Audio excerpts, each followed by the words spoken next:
Hello friends, आज हम लोग प्रश्नावली 1.2 के प्रश्न नंबर 6 को सॉल्व करेंगे।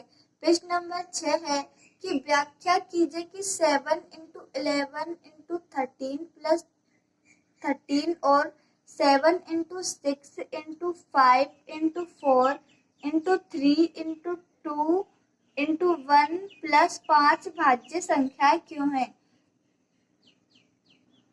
तो ये सवाल है, ये कह रहा है कि जो संख्याएं हैं दोनों ये भाज्य संख्या है, लेकिन हमें ये बताना है कि ये भाज्य संख्या क्यों है।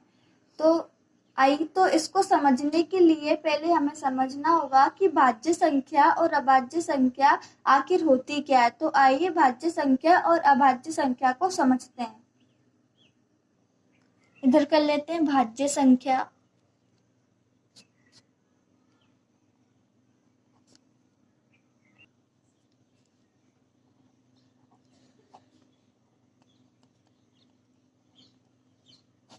तो इधर कर लेते हैं अभाज्य संख्या। एक तरफ लिख लिया है भाज्य संख्या और दूसरी तरफ लिख लिया है अभाज्य संख्या। तो भाज्य संख्या जो होती है इसका एक और स्वयं के अलावा अन्य गुणनखंड भी होता है। तो मान लीजिए जैसे कोई 10 है, तो 10 का हम अगर गुणनखंड करें तो ये किस किस से कटेगा, ये 2 से कटेगा। 2 पंजे 10 और 5 एकम 5। अगर हम लिखें 10 तो इसके आगे आएगा 2 इंटू 5 इंटू 1 इंटू वो खुद 10। मतलब कि इसका एक और स्वयं के अलावा भी अन्य गुणनखंड भी होते हैं। तो इसके अन्य गुणनखंड क्या है, 2 इंटू 5। जिस संख्या के एक और स्वयं के अलावा अन्य गुणनखंड होते हैं उससे हम बोलते हैं भाज्य संख्या। और अभाज्य संख्या हम उसे बोलते हैं जिसका एक और स्वयं के अलावा कोई गुणनखंड नहीं होता। मतलब भाज्य संख्या के अपोजिट अभाज्य संख्या होती है जिसका एक और स्वयं के अलावा कोई अन्य गुणनखंड नहीं होता। तो मान लीजिए हम 3 लेते हैं। अगर हम 3 का गुणनखंड करें तो कितना आएगा, 3 एकम 3। तो यहाँ क्या लिखा जाएगा, 1 इंटू 3। मतलब इसका एक और स्वयं के अलावा कोई अन्य गुणनखंड नहीं होता, इसलिए हम इसे बोलते हैं अभाज्य संख्या। एक और एग्जांपल ले लेते हैं 11। अगर हम 11 का निकालें तो ये 11 से ही जाएगा। 11 एकम 11। तो अगर हम लिखें तो यहाँ क्या आएगा, 1 इंटू 11। जिसका मतलब इसका एक और स्वयं के अलावा कोई गुणनखंड नहीं है, इससे हम बोलेंगे अभाज्य संख्या। और इसका एक और स्वयं के अलावा अन्य गुणनखंड भी है, इसलिए हम इसे बोलेंगे भाज्य संख्या। आई होप आपको भाज्य संख्या और अभाज्य संख्या समझ में आ गई होगी। अब हम सवाल को सॉल्व करते हैं। Solution.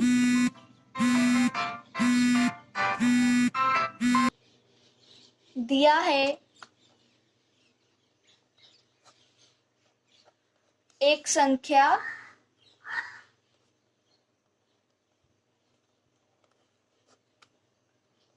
Seven into 11 into 13 plus 13। मतलब पहली संख्या है उसे हम यहाँ पे नोट कर लेंगे और फिर लिखेंगे 13। अब आप देख रहे हैं कि 13 इधर भी है, इंटू में भी और प्लस में भी 13 है। तो मतलब 13 दो बार है, तो हम 13 कॉमन ले लेंगे। 7 इंटू 11 इंटू 1 और प्लस वो खुद 1। मतलब जब हम इसका इंटू करेंगे, मतलब 7 इंटू 11 इंटू 13 का जब हम इंटू करेंगे और फिर इसमें हम 13 जोड़ेंगे और जोड़ने के बाद जब हम इसका गुणनखंड निकालेंगे तो ये जो संख्या है वो खुद से और 13 से भी कट जाएगी। तो ये क्या है, भाज्य संख्या है। अब दूसरी संख्या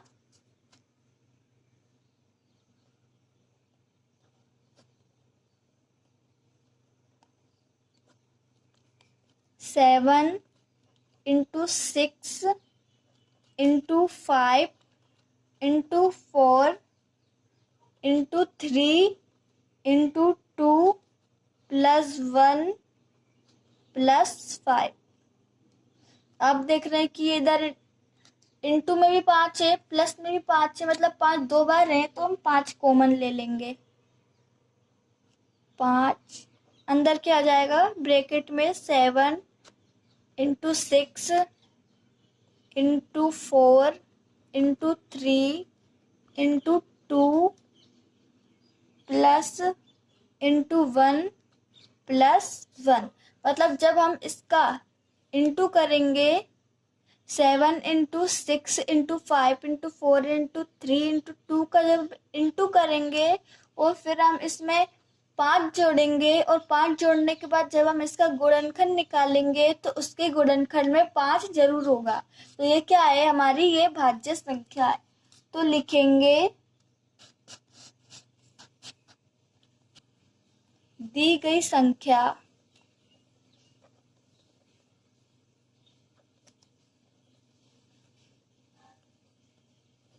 दी गई संख्या 7 इंटू 11 इंटू 13 प्लस 13 और तो यहाँ पर हमने लिख दिया है दी गई संख्या 7 इंटू 11 इंटू 13 प्लस 13 और 7 into 6 into 5 into 4 into 3 into 2 etcetera के 2 से अधिक गुणनखंड हैं, जैसा कि अभी हमने इन दोनों में किया। तो मतलब ये संख्याएं भाज्य संख्या हैं।